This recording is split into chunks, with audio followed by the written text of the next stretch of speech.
आज मैं आप लोगों को किसी की जिंदगी पर बीती दिलचस्प और एक नाकाबिले यकीन कहानी सुनाने जा रही हूँ। कहानी पसंद आए तो प्लीज लाइक जरूर करें।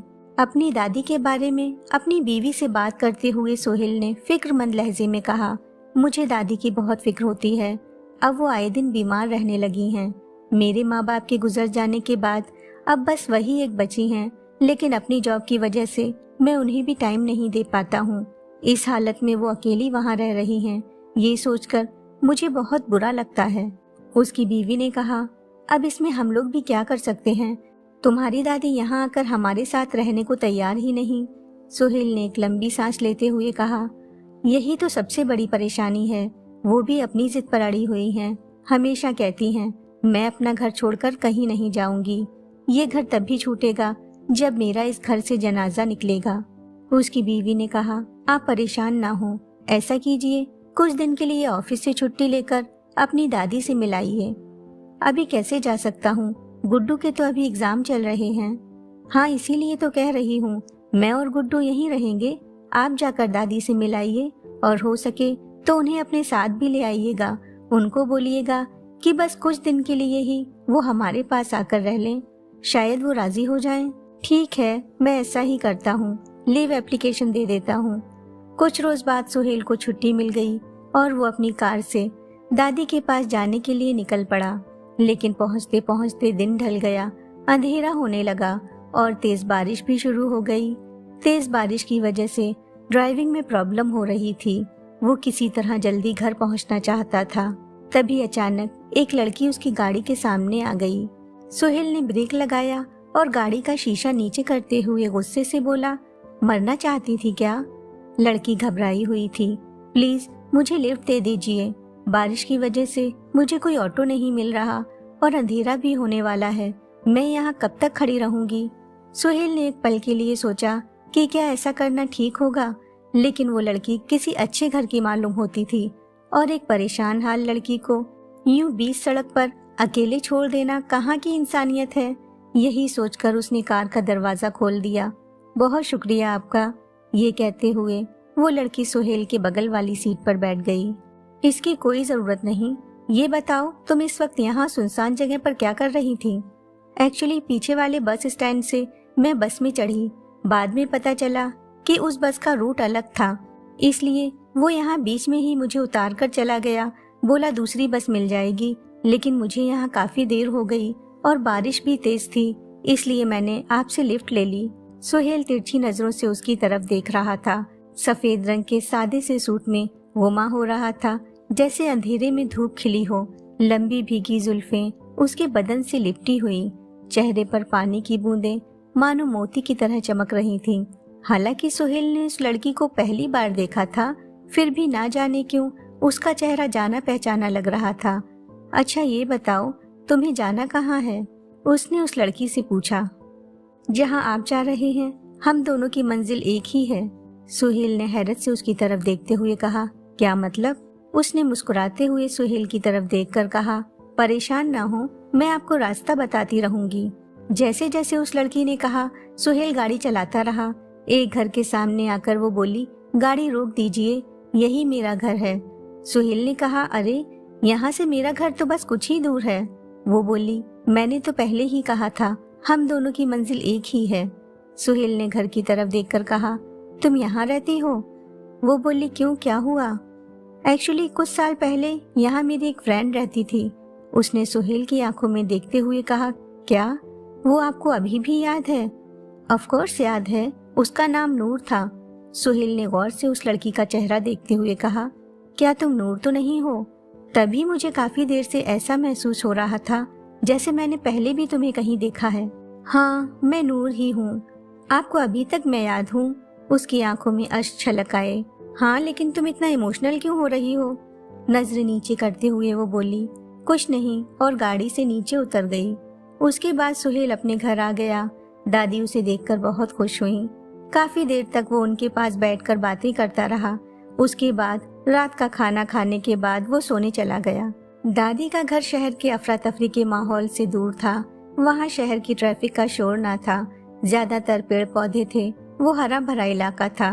खिड़की से बाहर की तरफ देखते हुए सुहेल ने कहा, दादी आप ठीक ही कहती हो, यहाँ कितनी खामोशी है, बहुत सुकून है, इसीलिए आपको मेरे घर अच्छा नहीं लगता। आपको यहाँ ताज़ी हवा मिलती है, कुदरत की खूबसूरती देखने को मिलती है। दादी ने कहा, हाँ बेटा, मुझे भीड़ भाड़ वाले इलाकों से बहुत घबराहट होती है। मुझे तो बस यहीं अपने घर में ही सुकून मिलता है। और फिर इस घर में तुम्हारे दादा की यादें और उनकी निशानियां भी तो हैं।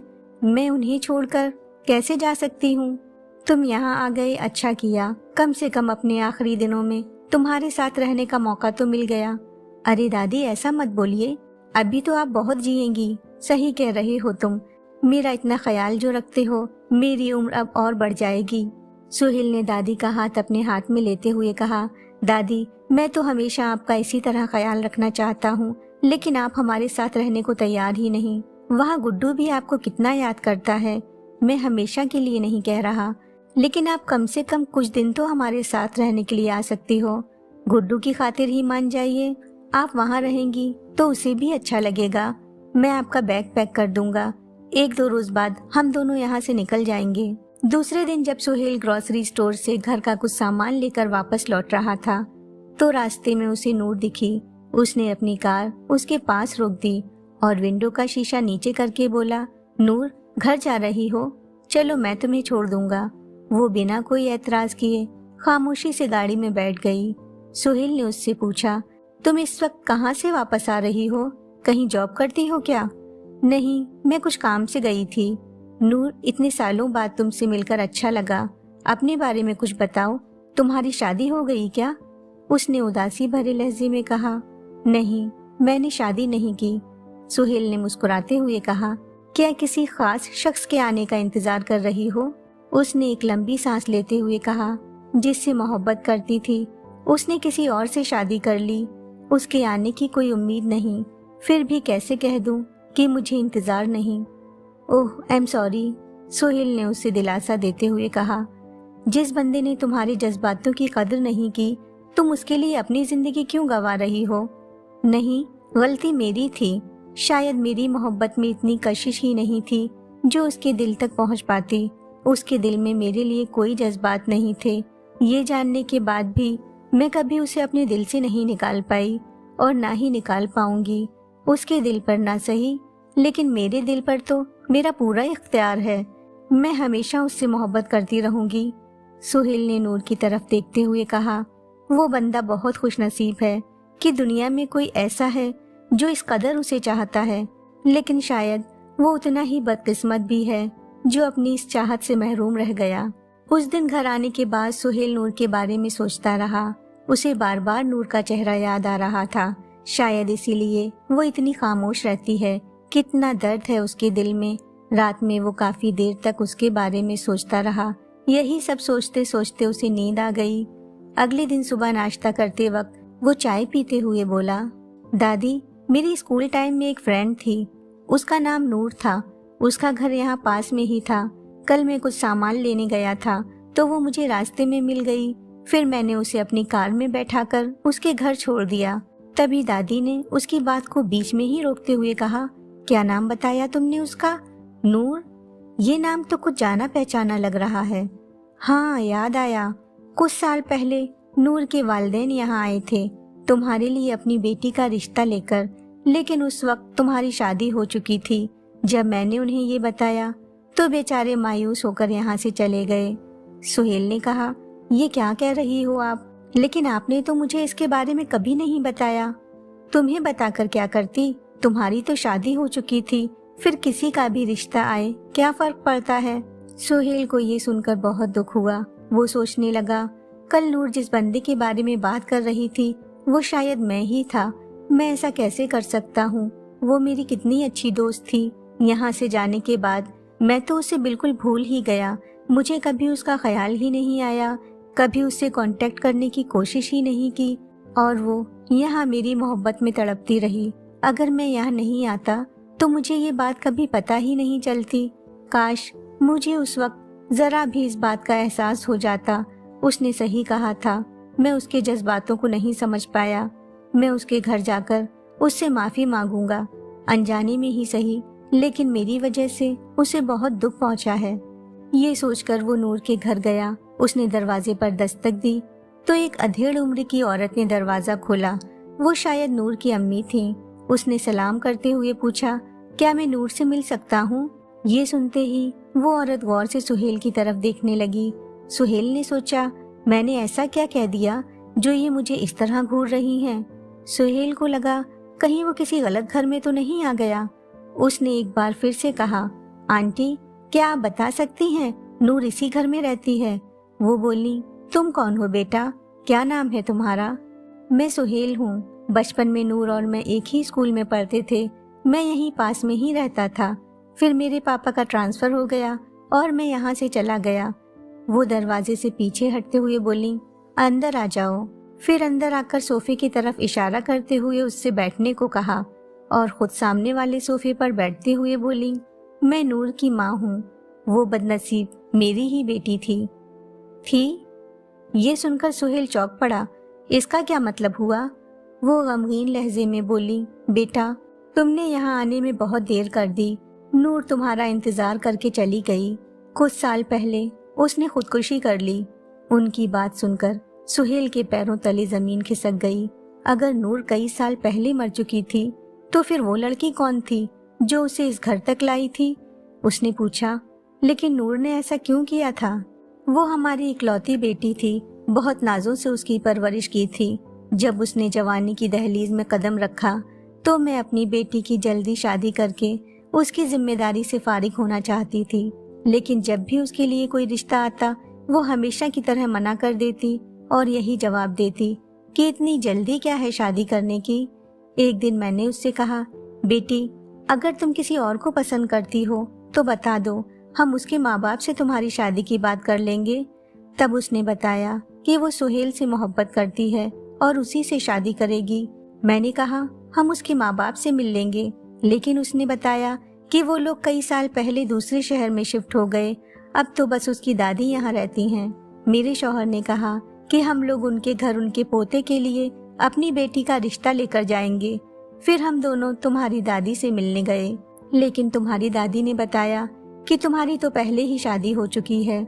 हम वहाँ से उदास मन के साथ लौट आए। जब हमने नूर को ये बात बताई तो वो तो बिल्कुल ही टूट गई। उसने सालों तुमसे मिलने का इंतजार किया था। मैंने उसे समझाने की कोशिश की, अगर सुहेल को भी तुमसे मोहब्बत होती तो क्या वो तुमसे मिलने ना आता? इतने सालों में उसने तुम्हारी खबर भी नहीं ली और अब तो उसकी शादी भी हो गई। अब उसे भूल जाओ बेटी। उसने कहा, वो एक दिन यहाँ जरूर आएगा अम्मी, मुझे यकीन है। मैं हमेशा उसका इंतजार करूंगी। अगर मैं मर भी गई तो भी मेरी रूह उसका इंतजार करेगी। वो मेरे बचपन की मोहब्बत है, मैं उसे कभी नहीं भूल पाऊंगी। मुझे लगा था कि वक्त के साथ साथ उसके दिल के जख्म भी भर जाएंगे और उसके सिर से इश्क का खुमार उतर जाएगा, लेकिन ऐसा नहीं हुआ। नूर ये सदमा बर्दाश्त नहीं कर पाई और उसने खुदकुशी कर ली। उसके जाने के कुछ साल बाद मेरे शौहर भी ये दुनिया छोड़कर चले गए। अब मैं बस उन दोनों की यादों के सहारे अपनी जिंदगी के दिन काट रही हूँ। फिर वो सुहेल को नूर के कमरे में ले गई और एक ड्रॉअर खोलकर एक लिफाफा निकालकर सुहेल को देते हुए बोली, इसमें जो चीजें हैं नूर उन्हें हमेशा संभाल कर रखती थी। उसे यकीन था कि तुम एक दिन जरूर यहाँ आओगे। इस पर तुम्हारा नाम लिखा था, इसलिए मैंने इसे कभी नहीं खोला। सुहेल ने कहा, मैं अपने पेरेंट्स के साथ एक बार कुछ दिन के लिए यहाँ आया था, लेकिन मुझे नूर का ख्याल ही नहीं आया। उससे मिलने की कोशिश ही नहीं की। शायद मैं उसे भूल चुका था। तुम उसे भूल गए थे, लेकिन वो तुम्हें नहीं भूल पाई। उसकी यादों में तुम हमेशा शामिल रहे। उसको लगता था कि तुम भी उससे मोहब्बत करते हो, लेकिन जब तुम्हारी शादी के बारे में पता चला तो वो समझ गई कि उसकी मोहब्बत एक तरफा थी। शायद वो तुम्हारी दोस्ती को मोहब्बत समझ बैठी थी। सुहेल लिफाफा लेकर घर आ गया। उसने वो खोला तो देखा उसमें नूर और सुहेल के स्कूल एनुअल फंक्शन के कुछ फोटो थे। कुछ फ्रेंडशिप कार्ड्स भी थे जो सुहेल ने उसे दिए थे। कुछ ड्राइंग्स थीं जो दोनों ने साथ मिलकर बनाई थीं। ये सब देखकर उसकी आंखों में अश्क छलक आए। नूर ने ये सारी बचपन की यादें संभाल कर रखी थीं। शायद उसने सोचा होगा, जब मैं उससे मिलूंगा तो ये सब मुझे दिखाएगी। वो चाहती थी कि मैं उसके घर जाऊं, इसीलिए वो मुझे रास्ते में मिली। मुझे नूर ने माफ़ी मांगने का मौका भी नहीं दिया। काश एक बार उससे मिलकर उसके सारे गिले शिकवे सुन पाता। वो अपने अंदर कितना कुछ लेकर इस दुनिया से चली गई। उसका इंतज़ार कभी ख़त्म ही नहीं हुआ। वो सारी ज़िंदगी उस मोहब्बत का इंतज़ार करती रही जो उसकी किस्मत में ही नहीं थी। हेलो फ्रेंड्स, आपको मेरी कहानी कैसी लगी कमेंट करके ज़रूर बताइएगा। अगर आप लोगों को ये कहानी पसंद आई हो तो प्लीज़ लाइक, शेयर और सब्सक्राइब करना ना भूलें।